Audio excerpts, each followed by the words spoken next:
Good morning children.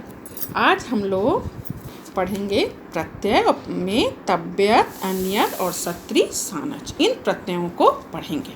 लेकिन इन प्रत्ययों को पढ़ने के लिए पिछली क्लास में जो हम लोग पढ़ा था प्रत्यय की परिभाषा तथा उनके प्रकार और विभिन्न प्रत्ययों को, उन प्रत्ययों पर भी कुछ प्रकाश डालेंगे। तो सबसे पहले हम देखते हैं कि प्रत्यय कहते किसे हैं। प्रत्यय का अपना कोई स्वतंत्र अर्थ नहीं होता है। प्रत्यय किसी भी शब्द या धातु के बाद में अर्थात पीछे लगकर उसके अर्थ को बदल देते हैं। जैसे पठ जोड़ अक्त्वा पठित्वा, वद जोड़ तुम वदितुम। इसके बाद हम लोगों ने पढ़ा था प्रत्यय के प्रकार। तो प्रत्यय के 3 प्रकार होते हैं। कौन कौन?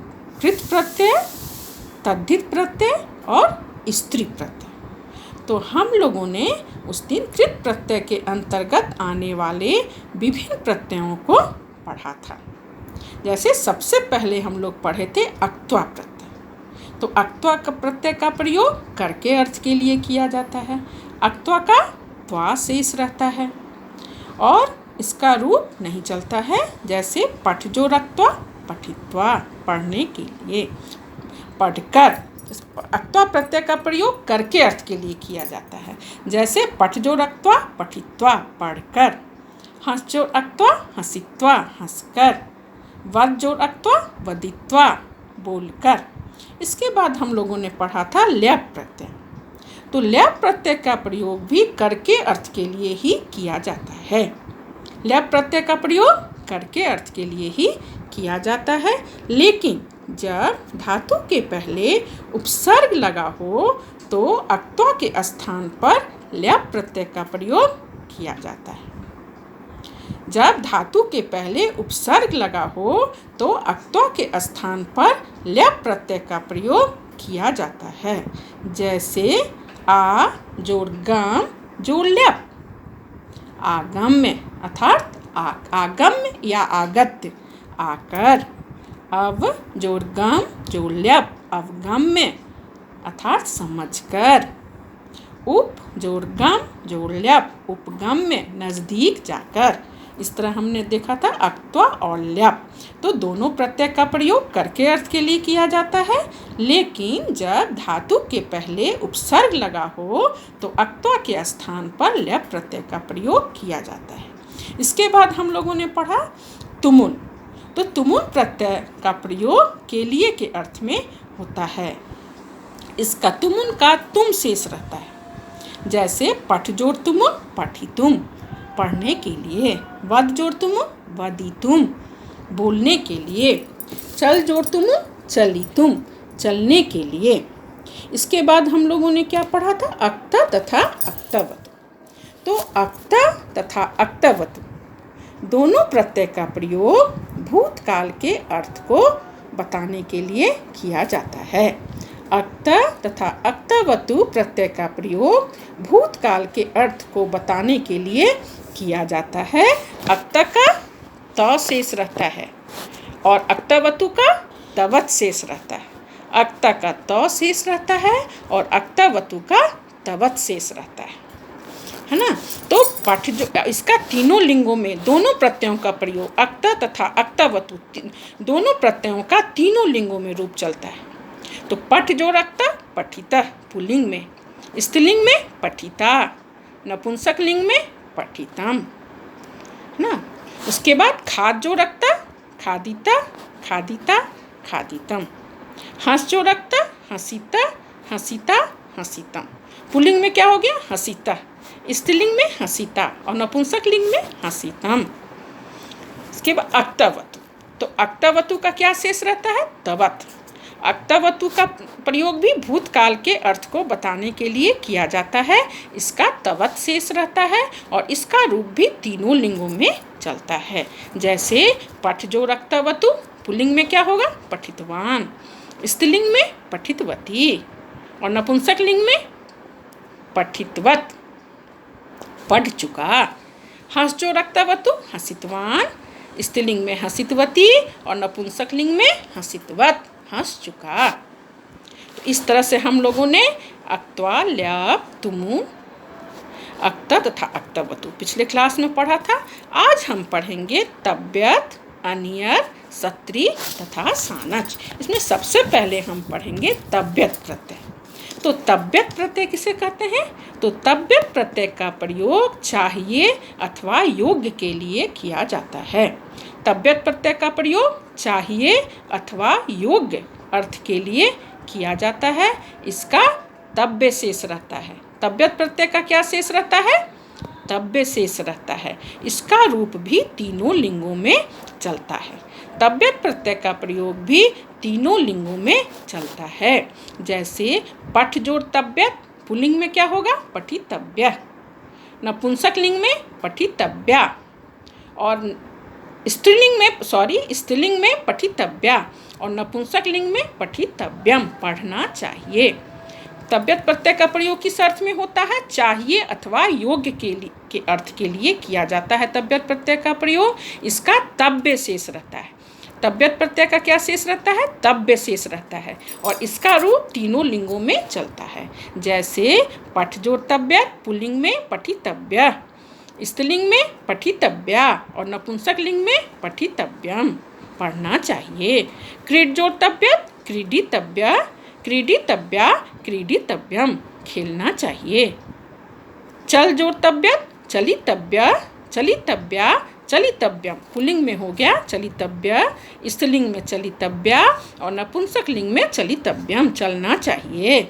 गे जोड़ तव्यत, गे मीन्स गाना, तो गे जोड़ तव्यत गातव्य। पुल्लिंग में क्या होगा? गातव्य, स्त्रीलिंग में गातव्या और नपुंसक लिंग में गातव्यम। गाना चाहिए। अब हम पढ़ेंगे अनियर प्रत्यय। तो अनियर प्रत्यय का प्रयोग भी चाहिए अथवा योग्य के अर्थ के लिए किया जाता है। अनियर प्रत्यय का प्रयोग भी चाहिए अथवा योग्य के अर्थ के लिए किया जाता है और इसका क्या शेष रहता है? अनिया।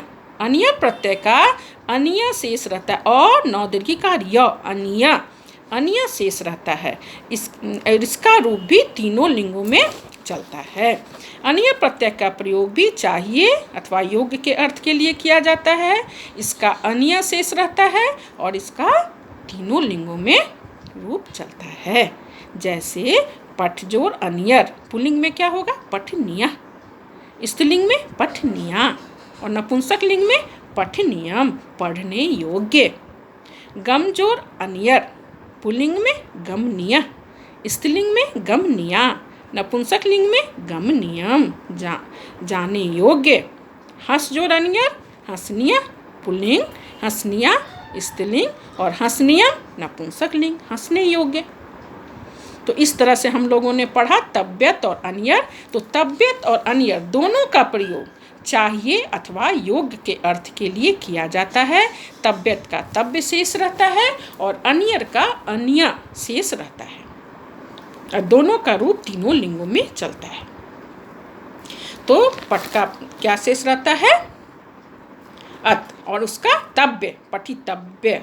जो पठ जोड़ तव्यत, पठितव्य, पठितव्या, पठितव्यम और अनियर का अनिय शेष रहता है। पठनीय, पठनीया, पठनीयम।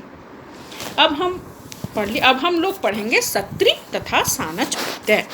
तो हम देखते हैं कि सत्री तथा सानच इन दोनों प्रत्ययों का प्रयोग वर्तमान काल की क्रिया को बताने के लिए किया जाता है। तो सबसे पहले हम पढ़ते हैं सत्री प्रत्यय।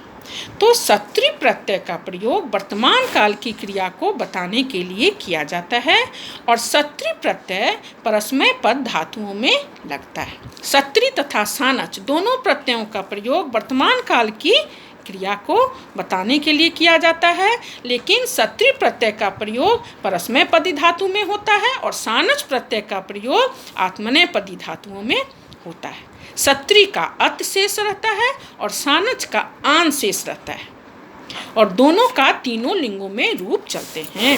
जैसे हम यहाँ देखते हैं पठ जोड़ सत्री, पुल्लिंग में पठन, स्त्रीलिंग में पठन्ति और नपुंसक लिंग में पठत। गम जोड़ सत्री, गच्छन पुल्लिंग, गच्छन्ति स्त्रीलिंग और गच्छत नपुंसक लिंग। पढ़ता हुआ। अब हम यहाँ देखेंगे सानच प्रत्यय।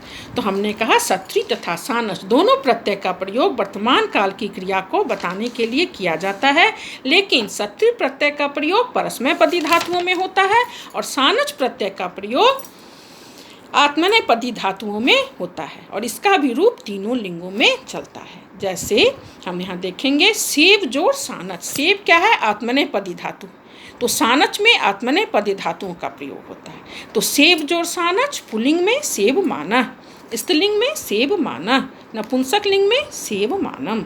लब जोड़ सानच पुल्लिंग लब माना, स्त्रीलिंग लब माना और नपुंसक लिंग लब मानम। सत्री का क्या शेष रहता है? अत, और सानच का आन शेष रहता है। पठ जोड़ सत्री पठन पठंती पठत, और सेव जोड़ सानच सेव माना सेव माना सेव मानम।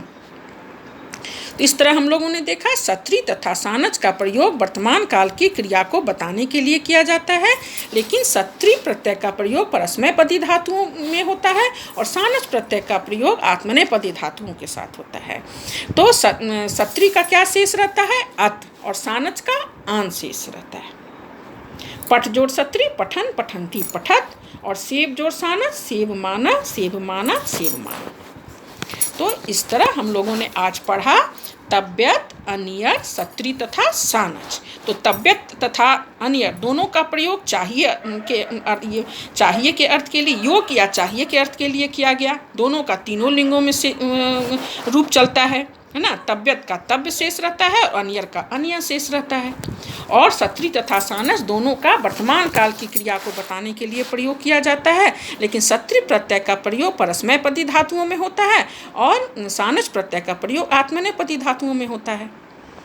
तो उसका क्या शेष रहता है? सत्री का अत शेष रहता है और सानच का आन शेष रहता है। पठ जोड़ सत्री पठन पुल्लिंग पठंती पठत, और सेव जोड़ सानच सेव माना सेव माना सेव माना। इस तरह से हम लोगों ने आज पढ़ा तव्यत, अनियर, सत्री तथा सानच। तव्यत और अनियर का प्रयोग चाहिए के या योग के अर्थ में होता है। तव्यत का तव्य शेष रहता है, अनियर का अनियर शेष रहता है और इनका तीनों लिंगों में रूप चलता है। और सत्री तथा सानच का प्रयोग वर्तमान काल की क्रिया को बताने के लिए किया जाता है। सत्री का अत शेष रहता है और सानच का आन शेष रहता है। और सत्री का प्रयोग परस्मैपदी धातुओं में होता है और सानच का आत्मनेपदी धातुओं में होता है। तो इस तरह से बच्चों हम लोगों ने प्रत्यय पढ़ा, जिसमें पिछले क्लास में हम लोगों ने प्रत्यय की परिभाषा, उसके प्रकार तथा अक्त्वा, ल्यप, तुमुन, अक्त तथा अक्तवतु पढ़ा था। और आज हम लोगों ने पढ़ा तव्यत, अनियर, सत्री तथा सानच। आप लोग प्रत्यय को इन सब जितना मैंने पढ़ाया है इन सबों को अच्छी तरीके से पढ़िएगा। और इनका प्रश्न जो आता है एग्जाम में, जो क्वेश्चन आता है वो आपको धातु प्लस प्रत्यय दिया रहेगा और कहेगा प्रत्यांत शब्द लिखें, या प्रत्यांत शब्द दिया रहेगा कहेगा धातु प्रत्यय अलग करें। जैसे आपको दे देगा सेव जोड़ सानच प्रत्यांत शब्द लिखें, तो आप लिखेंगे सेव माना। या दे देगा सेव माना धातु प्रत्यय अलग करें, तो सेव जोड़ सानच। दे देगा पठितुम धातु प्रत्यय अलग करें, पठ जोड़ तुमुन। या दे देगा वद जोड़ तुमुन प्रत्यांत शब्द लिखें, वदितुम।